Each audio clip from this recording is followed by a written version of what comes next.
ketika kita hadir pada hari ini malu pada diri kita sendiri.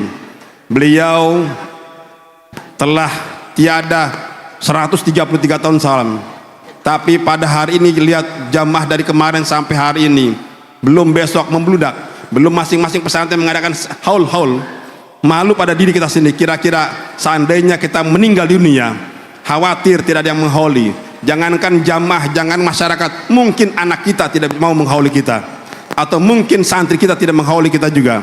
Oleh karena itu, ambil hikmah daripada haul ini. Mudah-mudahan kalau hari ini kita menghauli guru kita Syekh Nawawi, mudah-mudahan kita nanti dihauli oleh murid-murid kita semua. Hadirnya para kiai, hadirnya para santri memberikan contoh yang terbaik. Kita memberi contoh terbaik agar nanti anak kita, tuh guru kamu sering hadir haul Syekh Nawawi, haul Syekh Abdul Qadir Jailani, kita hadir pada haul guru kita.